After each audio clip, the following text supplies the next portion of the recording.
안녕하세요. 과거 우리 역사에 대하여 궁금한 점이 많으시죠? 조선시대의 국호 조선은 어떻게 만들어졌는지, 각 도의 이름은 어떻게 지어졌는지, 그래서 오늘은 조선상식 문답이라는 책을 소개합니다. 이 책은 육당 최남선의 한국학 총서로서 국호, 지리, 물산, 풍속, 명절, 역사, 신앙 등 각종 분야에 대한 질의응답식으로 만들어져 있습니다. 질문과 대답은 간명함을 특징으로 하고 있습니다. 그러면 책의 주요 내용을 살펴보도록 하겠습니다. 조선이란 말 뜻은 무엇입니까? 조선이란 말은 땅이 동방에 있어서 날이 셀 때 빛이 맨 먼저 쏘이는 곳이라는 뜻이다. 본래는 우리 옛말의 첫이라는 말과 샌다는 말을 합하여 생긴 이름이었는데 나중에 한문이 들어오면서 소리도 같고 뜻도 비슷한 아침조, 밝을 선 두 자를 빌어다가 쓰게 되었다.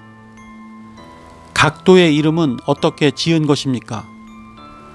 함경도는 함흥과 경성, 평안도는 평양과 안주의 머리글자를 딴 것처럼 다른 도의 이름도 다 그 도 안에서 으뜸가는 고을 이름에서 한자씩 따서 지은 것이다. 강원도는 강릉과 원주, 경상도는 경주와 상주, 전라도는 전주와 나주, 충청도는 충주와 청주. 다만 경기도는 서울을 둘러싸고 있는 특별지구라고 하는 뜻으로 따로 부르는 것이다. 조선의 자원은 어떻습니까? 조선은 반도국가이므로 수륙의 물산을 겸비하고 있다. 무태는 기후 변화가 있어 동식물의 종류가 비교적 많고 바다에는 한류, 난류가 바뀌어 흐르므로 어족이 풍부하다. 지하 자원으로는 금, 은, 철, 탄은 물론이고 흑연, 중석과 희귀 광물까지 골고루 있어서 가짓수로는 거의 남부러울 것이 없다. 다만 수산물 한 가지를 빼고는 시원슬에 많지 못한 게 유감이다. 이를테면 영국의 철과 석탄, 미국의 석유와 철처럼 한꺼번에 많이나 공업을 크게 일으킬 만한 자원을 가지지 못한 것은 국력을 부강하게 하는데 큰 결점이다. 다만 좁은 땅 치고는 모든 물자가 골고루 나서 한 나라의 살림에 크게 궁색하지 않은 것은 그런중 다행이라 할 것이다. 흰옷 입는 버릇은 언제 어떻게 생긴 것입니까? 옛날 조선민족은 태양을 하느님으로 알고 자기네들은 이 하느님의 자손이라고 믿었다. 태양의 광명을 표시하는 의미로 흰 빛을 신성하게 여겨서 흰옷을 자랑삼아 입다가 나중에는 온 민족의 풍속을 이루게 된 것이다. 이것은 조선뿐 아니라 세계 어디서고 태양을 숭배하는 민족은 죄다 흰 빛을 신성하게 알고 또 흰옷 입기를 좋아했다. 예를 들면 이집트와 바빌론의 풍속이 그것이다. 조선 술로는 무엇이 유명합니까? 가장 널리 알려진 것은 평양의 가목로이다. 맛나는 재료를 넣고 홍국으로 발그레한 빛을 낸 것이다. 그 다음은 전주의 이강고로 배물과 생강즙과 꿀을 섞어 빚은 소주이다. 그 다음은 전라도의 중력고로 청대를 숯불 위에 얹어 뽑아낸 즙을 섞어서 고아낸 소주이다. 이 세 가지가 전국적으로 유명했다. 이 밖에도 김천의 두견주, 경성의 과주처럼 부분적으로나 시기적으로 좋은 평을 받는 종류도 여기저기 꽤 많다. 남주북병이라는 말은 어떻게 생겼습니까? 예전에 서울 남산 밑에서는 술을 잘 빚고 북촌에서는 떡을 잘 만든다 하여 세간에 남주북병이라는 말이 유행하였다. 여기서도 또한 당시의 사회적 사정이 나타나 있다.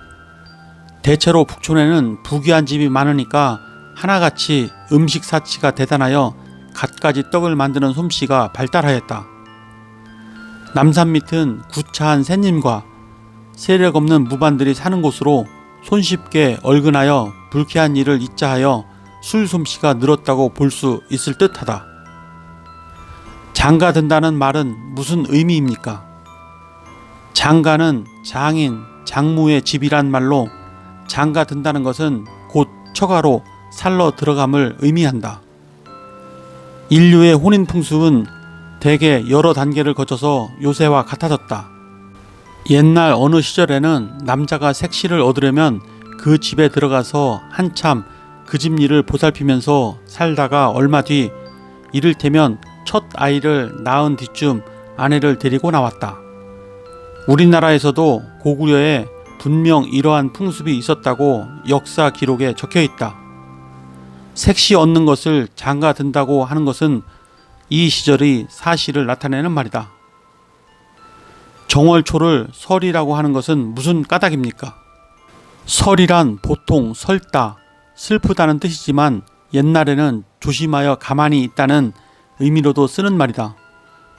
설이나 설날이란 곧 조신하기 위하여 가만히 들어앉은 날이라는 뜻이다. 옛날 풍속에 무슨 중대한 일이 있으면 그 일이 아무 탈 없이 순하게 성취되기를 빌며 몸과 마음을 깨끗하게 하면서 혹시라도 부정탈 일이 있을까 모아 대단히 조신했다. 그래서 해가 바뀐 정월 초하루에는 1년 내내 어느 날이고 탈 없이 지내게 하여 주십사 하는 뜻으로 1년의 첫날인 이날을 극진히 조심하고 지냈다. 대보름은 무슨 뜻입니까? 아주 오랜 옛날에는 사람들이 달 밝은 날을 신비하게 여겨서 좋아하였다. 보통 보름달 밤이면 늘 동네마다 한 마당에 모여서 놀이도 하고 큰 일을 결정하였다.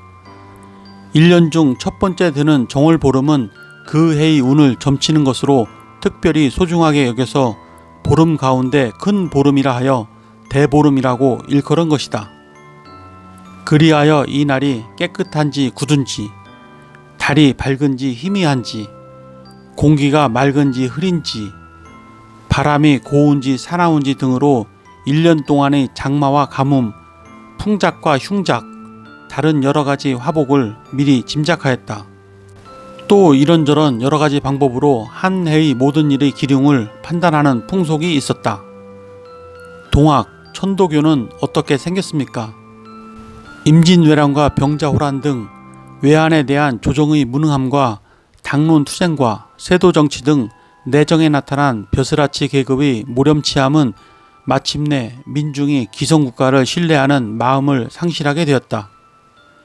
민중들은 밑으로부터 북받쳐 올라오는 자신의 힘으로 새로운 사회를 건설하는 것 이외에 다른 도리가 없음을 느끼게 되었고 철종, 고종 사이에는 이미 극에 달하였다. 이 사회적, 정신적 환난을 한 손으로 타개하겠다는 큰 소원을 품고서 수행에 힘쓰던 경주의 선비 취재우가 철종 11년 4월 5일에 천도의 계시를 받아 시천주의 길이야말로 신천지 개벽의 열쇠임을 깨닫게 되었다. 그는 자신의 신념을 동학이라 하여 가면히 민중들에게 선포하였다.